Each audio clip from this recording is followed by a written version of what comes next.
All right, 4 o'clock hour here on Hockman, Crowder, and Solano. Starting a little bit late, and I want to jump into it because Will Manso is going to join us, and we're going to talk some Heat with him, although I'll give you technically 15 minutes of Heat here, sponsored by Doral Kia, home of the Pricito, our lowest price.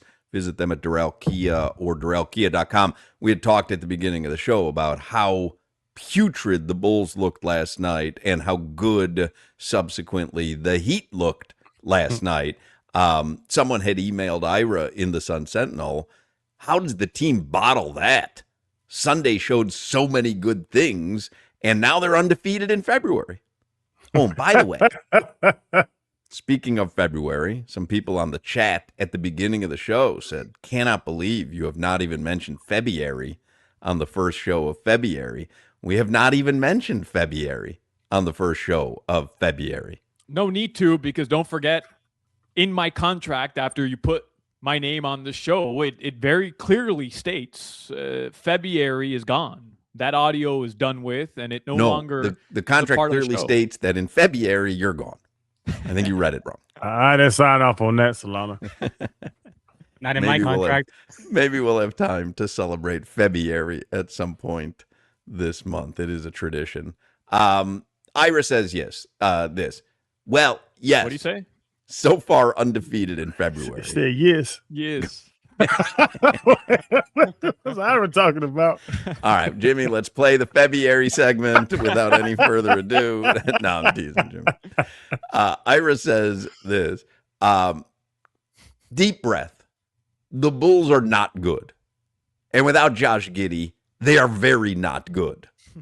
As with any individual game, perspective is needed. The reality is the Heat should have taken all three from Chicago. Another reality is their last 4 victories have included 2 against Chicago, 1 against a Suns team lacking Devin Booker, and 1 against a Jazz team needing to lose due to draft pick protections. So, yes, Ira says, enjoy Sunday for what it was, but consistency very much remains an abstract along this ride. Who do the Heat have coming up, Solana? I don't know. They have the Hawks tomorrow, then they'll play the Celtics. But according to, that website Tankathon, that it updates you constantly on what the NBA draft rankings are. Yeah. Right. According to Tankathon, the Heat have the easiest remaining schedule in terms of strength of schedule left in the league. They've got to play the Wizards 4 times. Like they have a lot of opponents that, quote unquote, they should beat when you consider their record against non-playoff teams is well above 500, and their record against teams currently in a playoff position is below 500. But as Ira points out there, and as Coach Spo has repeated several times, like consistency is something they lack, which is why in third quarters they have like the 5th worst net rating in third quarters, and they're consistently blown out in those periods. They're not consistent.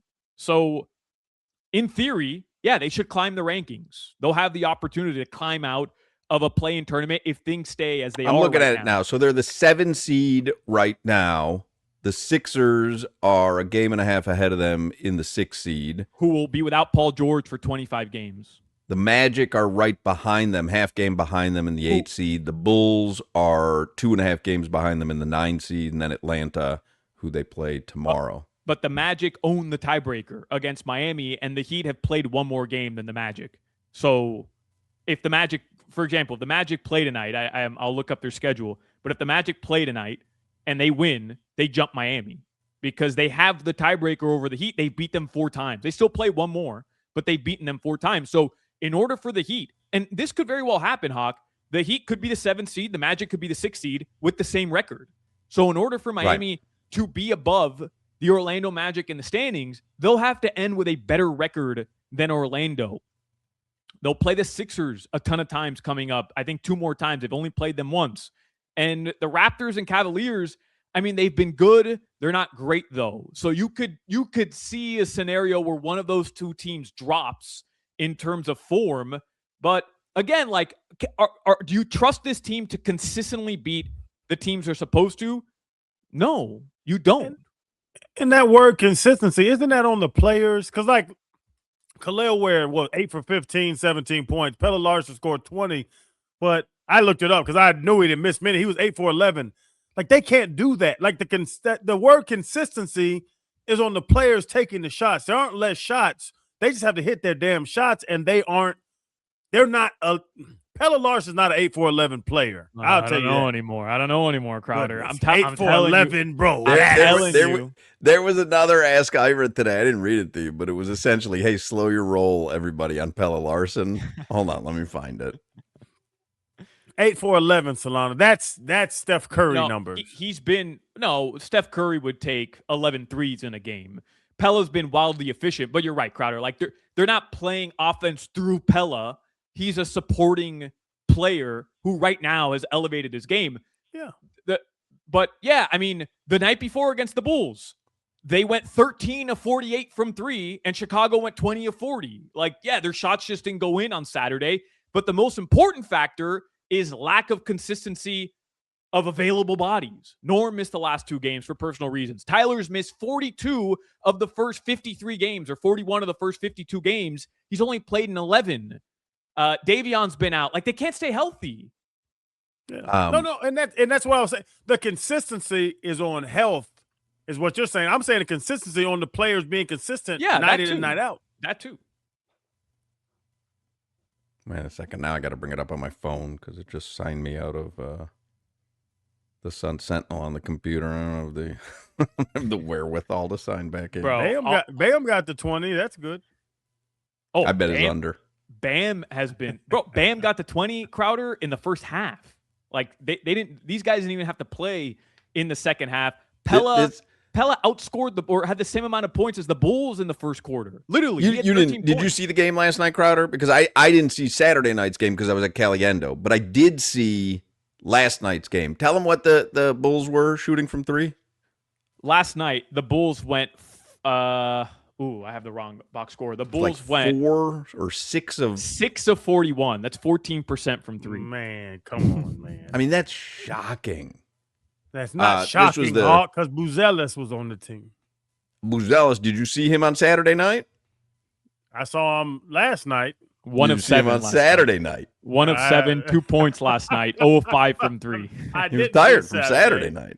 Listen, you have that game on Saturday night and go out in South Beach, you're going to be tired the next day because that dude was an all-star on South Beach Saturday night. Can't play back-to-back. South Beach flew. He went back-to-back, but it was Saturday night on South Beach. This is what somebody emailed Ira. Pelle Larsson is a keeper. And Ira says, sure, but only to a degree. You can't get too caught up in elite role players in a league where it's all about superstars. Put it this way. You can't make a Pelle Larsson a make-or-break piece when it comes to the opportunity to trade for an elite player in the Giannis class. Yes, the last 2 games have been very impressive, and there is very much a place for the savvy Swede in this rotation, if not this starting lineup. But if he can close a Giannis deal, well, then thank you for your service. Yeah. No one would disagree with that, right? No. Well, there are people. Like, I have one of my buddies, Will, was texting me this morning, how do you not value Pelle? And I'm like, well, you're not paying attention. I think everybody values Pelle. But if he's the difference between you landing Giannis Antetokounmpo or not, I don't think you hesitate. And I love Pelle. You guys know I've been championing Pelle since last year. But, Hawk, here's where it gets complicated for the Heat. Because we're here saying everything but Bam, right? We're all like, everything but Bam, everything but Bam. What if the Bucks tell you, okay, we want Khalil Ware, we want Tyler Hero, we want Jaime Jaquez Jr., we want Kasper Siakam-Chonis, we want Pelle Larsson. Literally your 5 most prized, quote-unquote, young assets. Tyler's a young, not really. But you know what I mean. Plus your picks, plus 4 pick swaps. I mean, you are literally giving up everything for Giannis Antetokounmpo when other offers on the table, the one from Golden State that everybody thinks is so much better, isn't even close to that much. So if you're the Heat, it's like you're being bamboozled by the Bucks because they're showing you end up with Giannis and you don't have to give up Bam. You are not being bamboozled. Okay. And you're saying their prized possessions on a 500 team. That's fair. That's fair, but remember but the guys Bulls. like The Pelle Bulls Larsson, did not trade for Kobe Bryant because they didn't want to give up Luol Deng. Mm. There's myriad examples of teams, the Heat included, who have passed on deals because they wanted to keep someone because they saw potential. And for me, Giannis is one of the elite superstars who you say whatever it takes. And again, you know me, I throw Bam into that as well. If you could get Giannis and you have to part with Bam for some way, I'm okay with that if you end up with Giannis. Not that I want to, I'm just telling you, to bring Giannis to the Heat, I'm okay with anything and everything. And the evaluation that Ira just gave to Pelle Larsson, I think that's a Tyler Hero evaluation too. Oh, 100%. He's a good player. He's going to be in the league. He can start. He can score. Don't attach yourself to him and miss a whale because he's never going to be a whale. No, I mean the Heat are trying like that. That's the pick. That's the guy you're trying to. That's the featured guy. Yeah. They're talking because there's reports about from Shams that the Bucks were interested in a blue chip, and yeah, that's Khalil Ware, who people I told you on Friday, Crowder, like people think there's a lot of upside to Khalil Ware, even if he's not a superstar. He's in the Rising Stars game. He's a 7-footer. But Tyler Hero, that's somebody that even though his stock has fallen, there's value there. 26 years old. He was an all-star. There's value there. Well, the problem is someone's going to have to give him a big contract. And the question is who wants to do that? His injury history is just such a red flag. Yeah, I keep him around for the rest of his life for $8 million a year. Right. Yeah, exactly. I saw Cleveland's getting ready to move on from Max Strus. They made a weird trade. You saw that trade? Like, well, that's one of the reasons night? that they say that they're getting rid of Max Strus because of who they brought in.